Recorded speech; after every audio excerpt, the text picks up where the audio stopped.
Welcome to Inside Gaming. I'm Brian. It's the weekend roundup. Guys, let's talk about the Switch. Oh, I love my Switch so much. It's a bestseller. It's achieved that rare feat of breaking through to a non-gamer audience. It's just got one problem this year. Games. Kind of a big problem, particularly games for the rest of 2020, which there's still several months of, as in the Switch's cupboard is looking pretty bare. Yeah, I know Nintendo came out with that Direct this week, and I know we're getting the 3D Mario All-Stars collection later this month, but while those are ports of classic games, those are great games, they're still ports. Ditto for Pikmin 3 Deluxe, which is scheduled to drop October 30th.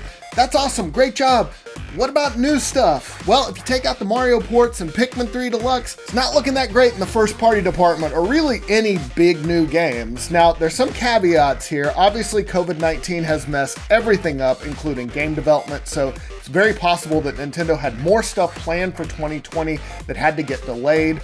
But there might be something else going on behind the scenes as well, and that has to do with the reports that Nintendo is planning their new Switch, the beefier Switch, the Switch Pro, the chunky Switch, the Gar Switch, I guess you could call it. That's planned to release in the first quarter of 2021. Now, Bloomberg has reported that Nintendo is ceding the spotlight this holiday season to Sony and Microsoft because they have next-gen consoles coming out. But what does that mean? Nintendo's just not going to release any good new games this holiday? They also said that when the Switch Pro comes out, the Switch will be coupled with or followed by a slew of games from Nintendo itself and related outside studios. So they said that the focus on 2021 is one of the reasons why Nintendo has had a pretty light release schedule this year, to say the least, because 2020 has been really light for Nintendo. Yeah, Animal Crossing New Horizons was a huge hit. It sold 22 million copies. It was a good game, but that was one game. After that, okay, Paper Mario, Origami King, the Pokemon Mystery Dungeon remake, Doom Eternal hasn't happened yet on the Switch. I love Xenoblade Chronicles Definitive Edition, but again, that's a port of an older game. It's a good port, but it's still a port. Definitely feels like Nintendo coasted a little bit this year. Maybe I'm saying that because I do love my Switch. I just want more stuff to play on it.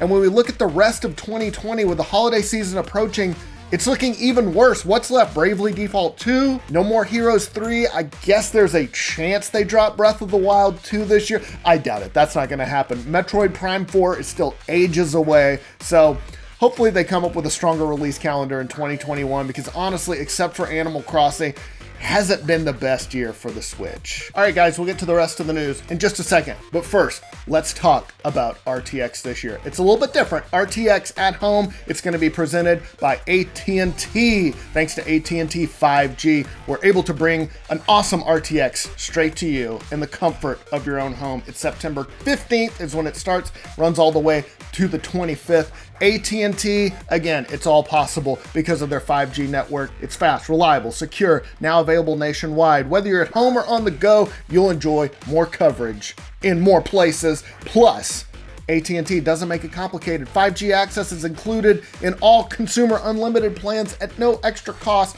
Join us for RTX at home, guys. Virtual panels from your favorite shows and podcasts, a whole bunch of exclusive merch drops, and more, all without putting on real pants or any pants at all. Just do what you want. Make sure your camera's above the waist, though, like Elvis.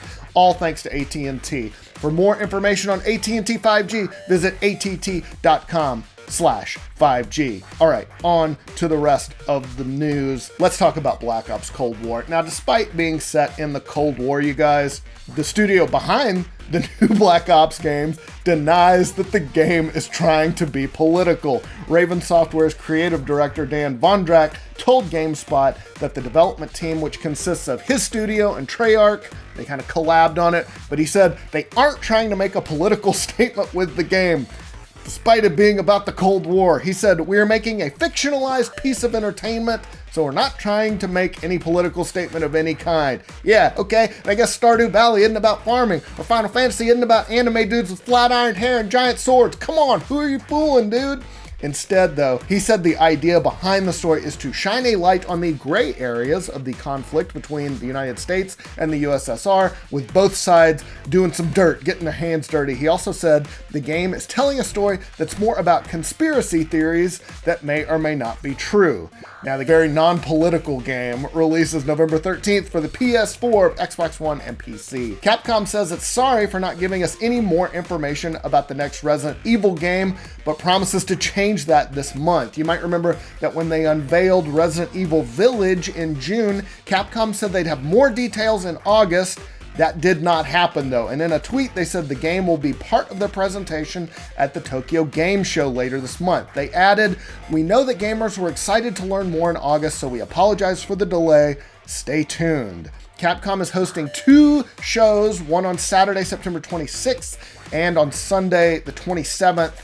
So that's where they will presumably roll out more information about Resident Evil Village. Meanwhile, it's also been reported by a Capcom insider that they're working on a new Monster Hunter game for the Switch based on a compatible version of the RE engine. Now, given how popular Monster Hunter World was, sold 16 million copies, that's not a huge surprise.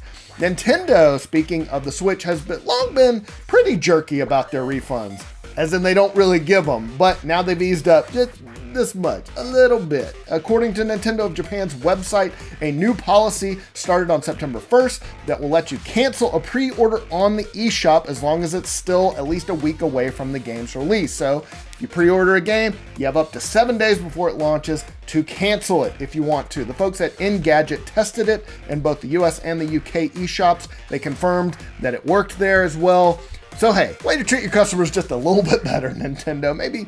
Maybe aim for more than a little bit, but it's a start, I guess. Here's a nice story to end on. Fall Guys has only been around for a little more than a month, and they're already raising a bunch of money for charity. They wrapped up a special drive earlier this week for the UK charity Special Effect, which works with people with disabilities and helps them to play video games. Now, Fall Guys held what it called a Battle of the Brands, which invited some thirsty brands to donate to the charity.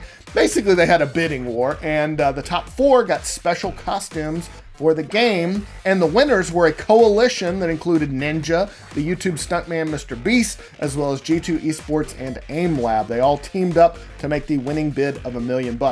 Now, Fall Guys' Twitter account thanked everyone involved, writing that, quote, "Raising $1 million for Special Effect will have such an incredible impact. We'll now sort out the donations while our artists start to collab with the winners on their skin." So, nice job by everybody involved. All right, time for a 5-second review.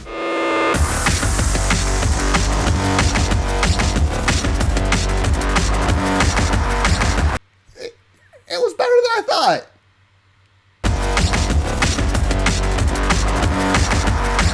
All right, let's talk about the games coming out next week. First up, Circuit Dude is a top-down puzzler with 120 levels. Help Circuit Dude build his ultimate secret invention by plugging in chips, moving blocks, rotating walls, and much more. It is coming to the Switch September 7th. Next up, Kingdoms of Amalur: Re-Reckoning. The hit RPG returns from the minds of the best-selling author R.A. Salvatore, Spawn creator Todd McFarlane, and Elder Scrolls IV Oblivion lead designer Ken Rolston comes Kingdoms of Amalur: Re-Reckoning. I know I'm pronouncing that wrong. Remastered with stunning visuals and refined gameplay, Re-Reckoning delivers intense, customizable RPG combat inside a sprawling game world. Uncover the secrets of Amalur, from the vibrant city of Rathir to the vast region of Dalantarth to the grim dungeons of the Brigand Hall Caverns. Rescue a world torn apart by a war and control the keys to immortality as the first warrior ever to be resurrected from the grips of death. It comes to PC, PS4, and Xbox One September 8th. Necromunda: Underhive Wars. Deep below the hive cities of Necromunda, lead, customize, and grow your gang in the twisted tunnels of the dystopian Underhive. Face rival gangs and tactical gunfights for power, wealth, survival, and honor. Exploit the terrain and tactical gunfights. Climb raised walkways to take advantage, set traps, and ambush foes to force them into bloody melee engagement. It comes to PC, PS4, and Xbox One September 7th or the 8th, depending on where in the world you live. Bounty Battle is the ultimate indie fighting game. It's a new multiplayer 2D fighter where you can pit your favorite indie heroes against each other. Heroes from games like Guacamelee and Darkest Dungeon to Dead Cells, Owlboy, and more battle it out in this fighting frenzy. The game features 20 plus characters, each with their own minion companion and unique abilities, battle across levels inspired from the character's own game worlds with up to 3 other players. It sounds cool. It comes to PC, PS4, Xbox One, and Switch September 10th. Hot Shot Racing is a blisteringly fast, arcade-style racing game fusing drift handling, razor-sharp retro visuals, and an incredible sense of speed to create an exhilarating driving experience. Developed by racing game veterans Sumo Nottingham and Lucky Mountain Games, Hot Shot Racing is an all-new driving experience which revives the classic arcade gameplay of the 90s and thrusts it into the modern era. 16 racing circuits provide the twists, turns, and straights conducive to searingly quick racing. It comes to PC, PS4, Xbox One, and the Switch September 10th. Next up, Redneck Ed Astro Monsters Show. Crisp combat mechanics, challenging arenas, hilarious storyline, and totally addictive and painfully familiar spot-on gameplay. Experience the thrills of fighting your way through the most bizarre villains in the galaxy and defend the honor of Earth in the space arena. Hell yeah, Redneck Ed. It comes to PC September 10th. And finally, forget everything you know about drifting. Done. This game is called Inertial Drift. It's set in a 90s retro future, and it's an arcade racer with a unique handling model and unbelievably satisfying twin-stick drift mechanics. Alright, well, I don't know what that means because I forgot everything I knew about drifting.